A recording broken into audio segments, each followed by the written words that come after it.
আসসালামু আলাইকুম রহমতুল্লাহ।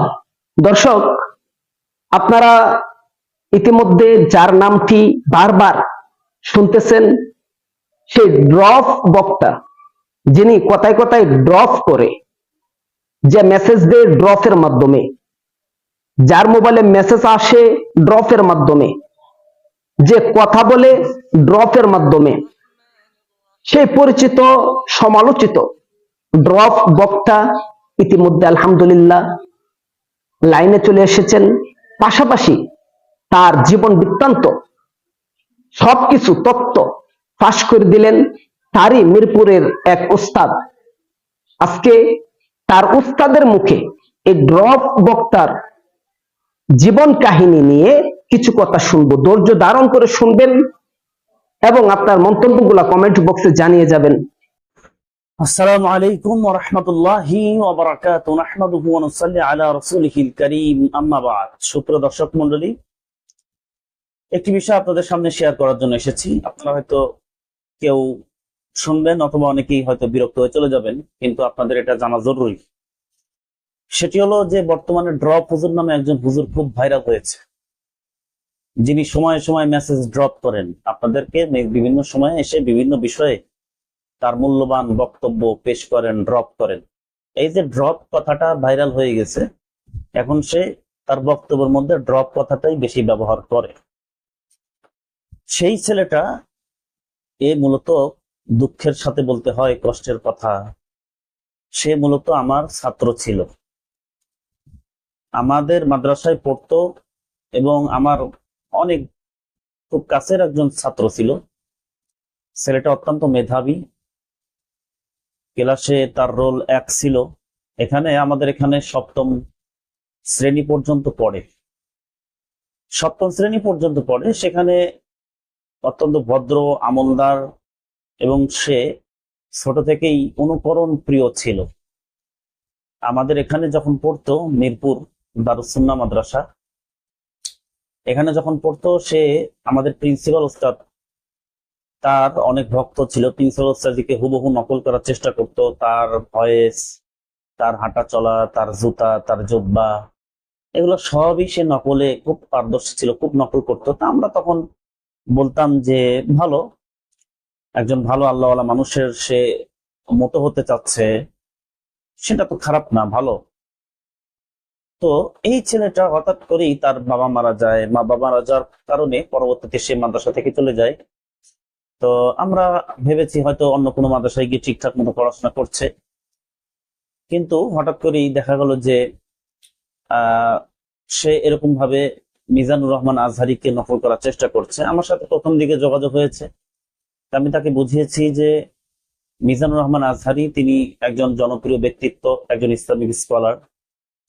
তো তার মতো হতে গেলে অনেক পড়াশোনা করতে হবে, অনেক চেষ্টা করতে হবে। সে মিশর থেকে পড়া, আল আজহার বিশ্ববিদ্যালয় থেকে পড়া, তো সেজন্য অনেক স্টাডি করতে হবে। শুধু তার মতো ভয়েস নকল করলেই হবে না, নিজেকে নিজের মতো করে গড়ে তুলতে হবে।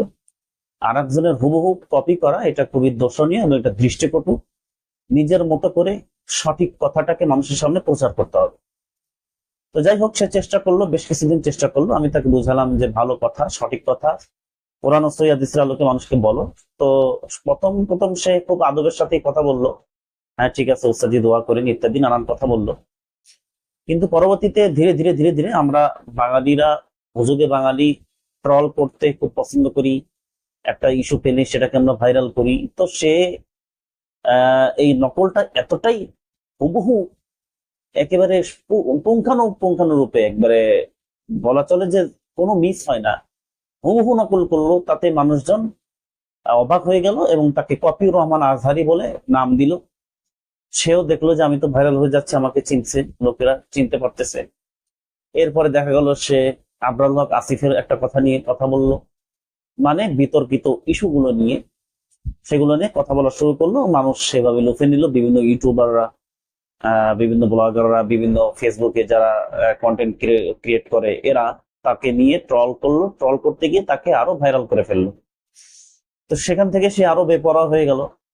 এখন সে, আপনারা দেখতে পাচ্ছেন, নানান রকমের ভালোবাসা, বয়ফ্রেন্ড গার্লফ্রেন্ড, ইত্যাদি এগুলো বিষয় নিয়ে, এবং তার ভিডিওর পিছনে হারাম মিউজিক ব্যাকগ্রাউন্ড যোগ করে সে এরকম ভাবে ভিডিও বানাচ্ছে, তাতে মানুষজন ট্রল করতে গিয়ে তার ভিডিওগুলো দেখছে, তাকে কমেন্টে গালিগালাজ করছে, তাতে তার কোনো কিছু যায় আসে না। আমি তাকে কমেন্টে একবার কিছু কথা বলেছিলাম, সে সরাসরি আমাকে, আমি ওস্তাদ তার, আমি তার শিক্ষক, সে সরাসরি আমাকে ব্লক করে দেয়।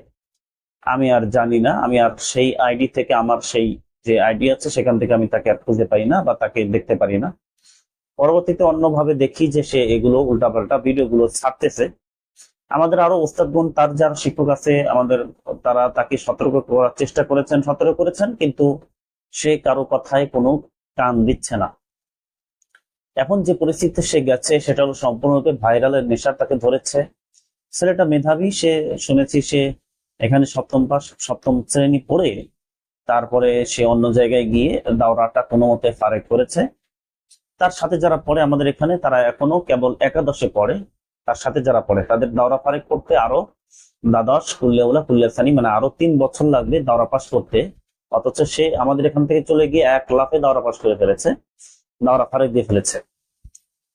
এরপর এই হলো অবস্থা তার বর্তমান। তো আসলে তাকে হয়তো সামনে খুব সে বিপদে পড়তে যাচ্ছে, বিপদে পড়বে। আমার ছাত্র হিসেবে আমি তার জন্য সবসময় মঙ্গল কামনা করি, আমি তার ভালো চাই। আমি অবশ্যই তার জন্য দোয়া করি, আল্লাহ যেন তাকে হেদায়েত দান করে, সে যেন সঠিক পথে ফিরে আসে, সে যেন লৌকিকতা, মানুষ দেখানো এই সমস্ত কথাবার্তা না বলে। সে যেহেতু সে এখন পরিচিত হয়ে গেছে, সেজন্য তাকে সহি কথাটা তাকে বলতে হবে, সে এটা পারবে। সঠিক কথা কোরআন ও সহিহ হাদিসের আলোকে বললে সে পারবে, এটা জানলে সেটা পারবে। কিন্তু আসলে আমরা বাঙালিরা হয়েছে কি, সে যদি এখন ভালো কথা বলা শুরু করে, দেখবেন তার ভিডিও আর ততটা ভিউ হচ্ছে না।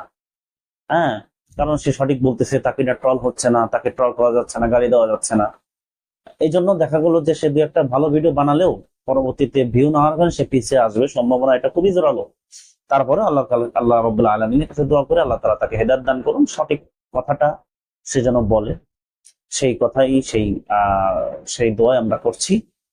আল্লাহ তাআলা আমাদের সকলকে এরকম সঠিক কথা বলার চেষ্টা, তৌফিক দান করুন, এবং অন্যকে ট্রল করা থেকে বিরত থাকার তৌফিক দান করুন। আমরা যদি তাকে নিয়ে কোনো ট্রল না করি, তার ভিডিও যদি না দেখি, তাকে যদি লাইক, কমেন্ট এবং সাবস্ক্রাইব এবং তার ভিডিও, তাকে যদি ফলো না করি, তাহলে সে কিন্তু দমে যেতে বাধ্য। কিন্তু আমরা সেটা করছি না, আমরা তাকে গালি দিতে গিয়ে তাকে আরো ভাইরাল করছি, তা কি বলে শুনতে গিয়ে তার পেজটাকে আরো রিচ বাড়াচ্ছি। এজন্য আমরাই পারি আমাদের এই সকল ছেলেদেরকে সঠিক পথে নিয়ে আসতে। একটু আমাদেরকে এদেরকে বয়কট করতে হবে, হ্যাঁ, কিছুদিন এদের থেকে দূরে থাকতে হবে, তাহলে এরা ঠিক হয়ে যাবে। আল্লাহ তাআলা আমাদের সকলকে ইসলামের পথে চলার তৌফিক দান করুন।